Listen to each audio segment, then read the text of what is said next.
ഇന്ന് ജൂൺ 15, അതായത് 1 year before ഇന്നത്തെ ദിവസമാണ് ഞാൻ യു എയിൽ ലാൻഡ് ചെയ്യുന്നത്. ഒരു ജോലി, അതിന് നല്ലൊരു സാലറി, മറ്റെല്ലാവരും ചിന്തിക്കുന്ന പോലെ തന്നെ ഈ ഒരു സ്വപ്നമായിട്ടാണ് ഞാനും യു എയിലേക്ക് വരുന്നത്. എൻ്റെ ഫ്രണ്ട്സും റിലേറ്റീവ്സും U A job hunting experience അവരുടെ സ്റ്റോറീസ് എന്നോട് ഷെയർ ചെയ്തിരുന്നു.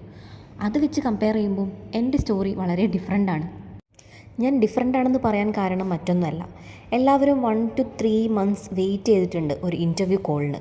അതിന് നേരെ ഓപ്പോസിറ്റായിരുന്നു എനിക്ക് കിട്ടിയ എക്സ്പീരിയൻസ്. ബിക്കോസ് വിത്തിൻ 1 week എനിക്ക് ഫസ്റ്റ് ഇൻ്റർവ്യൂ കോൾ വരുന്നത്.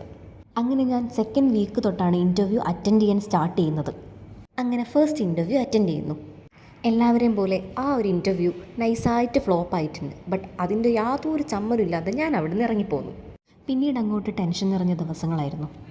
കാരണം മറ്റൊന്നുമല്ല, ഇനി ഇൻ്റർവ്യൂ കോൾ വരുമോ, വന്നാൽ തന്നെ വീണ്ടും ഞാൻ ഇതേപോലെ ഫ്ലോപ്പ് ആവുമോ, ഇങ്ങനെയുള്ള ഒരുപാട് അൺവാണ്ടഡ് തോട്ട്സ്.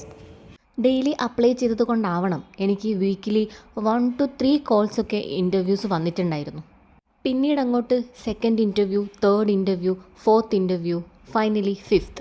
ആ 5th ഇൻ്റർവ്യൂവിലാണ് ഇന്നത്തെ എൻ്റെ ജോബ് ഇരിക്കുന്നത് കേട്ടോ. 2nd, 3rd, 4th എല്ലാ ഇൻ്റർവ്യൂസും നന്നായിട്ട് പെർഫോം ചെയ്യാൻ പറ്റിയിട്ടുണ്ടെങ്കിലും ഞാൻ ഫൈനലൈസ് ചെയ്തതും അതുപോലെ കമ്പനി സൈഡിൽ നിന്ന് സാലറി വൈസ് എല്ലാം ഫൈനലൈസ് ചെയ്തതും എൻ്റെ കറൻറ്റ് ജോബ്, അതായത് ഞാൻ ഇന്നുള്ള ജോബ് തന്നെയായിരുന്നു കേട്ടോ. അതായത് എൻ്റെ 5th ഇൻ്റർവ്യൂ. എല്ലാത്തിനും thanks to my first interview.